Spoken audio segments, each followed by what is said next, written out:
नमस्कार दोस्तों, स्वागत है आपका चेतना बायोलॉजी चैनल पर। आज हम पुष्पी पादप लैंगिक जनन से जो एनसीईआरटी बेस ऑब्जेक्टिव है, जो एग्जाम की दृष्टि से बहुत ही महत्वपूर्ण ऑब्जेक्टिव है, उसको लिख के लाए हैं, जो हम आपको बताएंगे। और ये बिहार बोर्ड में 2027 में पूछा जाएगा ये क्वेश्चन।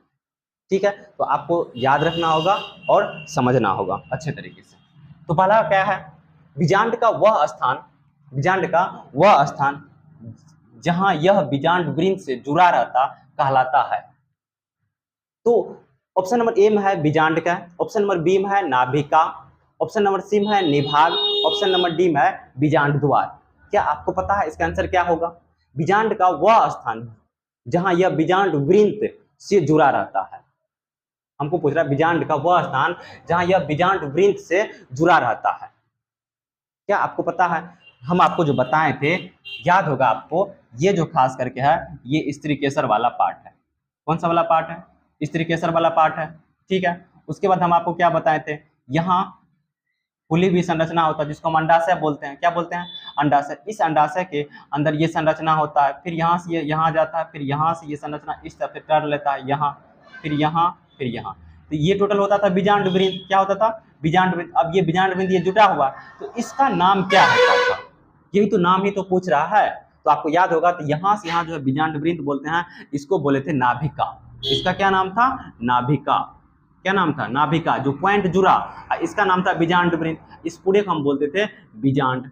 क्या बोलते थे? बीजांड। यही तो हम आपको बताए थे। उसके बाद आपको पता है यहाँ 3 कोशिका होता है जिसको हम बोलते हैं प्रतिमुख कोशिका, द्वि केंद्रक होता है जिसको बोलते थे ध्रुवीय केंद्रक। यहाँ भी 3 कोशिका होता था, लेकिन एक बीच में बड़ी कोशिका होता था जिसको अंड कोशिका बोला जाता था, 2 बगल में कोशिका होता था जिसको सहायक कोशिका बोला जाता था। तो आपको इतना बात तो समझाए थे। तो अब आपको बताइए इसका आंसर कौन सा होगा? जो इसका आंसर होगा आपको अच्छे से पता चल गया, ऑप्शन नंबर बी होगा, नाभिका।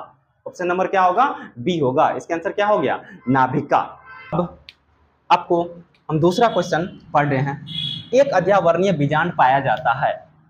एक अध्यावरणीय बीजांड पाया जाता है सूरजमुखी में, गेंदा में, सी में, ए और बी दोनों, इनमें से कोई नहीं। याद कीजिए, हम आपको बताए थे अध्यावरण जो होते हैं, खास करके कुछ ऐसे पौधे हैं हमारे आसपास जिसमें अध्यावरण पाए जाते हैं, कुछ ऐसे पौधे हैं जिसमें अध्यावरण नहीं पाए जाते हैं, कुछ ऐसे पौधे हैं जिसमें एक ही अध्यावरण पाए जाते हैं, कुछ ऐसे पौधे हैं जिसमें 2 अध्यावरण पाए जाते हैं। ये टोटल कैटेगरी था। ठीक है, आप उसका याद रखना होगा। लेकिन हमको यहाँ क्वेश्चन पूछ रहा है एक अध्यावरणीय बीजांड पाया जाता है, मतलब ऐसा कौन सा प्लांट है जिसमें एक ही अध्यावरण पाया जाता है? देखिए, हम आपको बताए थे सूरजमुखी और गेंदा एक ऐसा प्लांट था या पौधा था जिसमें सिर्फ एक ही अध्यावरण पाया जाता है। सूरजमुखी में भी एक अध्यावरण और गेंदा में भी एक अध्यावरण। अब ऑप्शन नंबर सी, ए एवं बी दोनों, डी में इनमें से कोई नहीं, तो इसका मतलब है कि आंसर जो होगा वह बी नंबर होगा।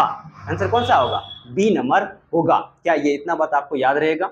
अब आइए तीसरा, अध्यावरणहीन बीजांड पाया जाता है। अध्यावरणहीन मतलब ही होता है कि ऐसा कोई प्लांट जिसमें बीजांड है लेकिन जो अध्यावरण है वह अध्यावरण ही एब्सेंट है, हम उसको बोलते हैं अध्यावरणहीन। क्या बोलते हैं? अध्यावरणहीन। तो याद होगा आपको, हम जो बताए थे चंदन और लोरेंथेंस। चंदन और लोरेंथेंस ऐसे प्लांट है जिसमें अध्यावरण पाई ही नहीं जाती है, वह अध्यावरण एब्सेंट होती है। अध्यावरण क्या होती है? एब्सेंट होती है। तो ये दोनों प्लांट जो होते हैं, तो चंदन और लोरेंथेंस में अध्यावरण नहीं पाई जाती है, तो इसका मतलब है इसका जो आंसर होगा वह सी नंबर होगा। कौन सा आंसर होगा? C number.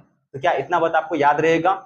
ये वीडियो आपको पसंद आया तो कृपया चेतना बायोलॉजी चैनल को लाइक करें, शेयर करें और सब्सक्राइब करें अपना चेतना बायोलॉजी चैनल को।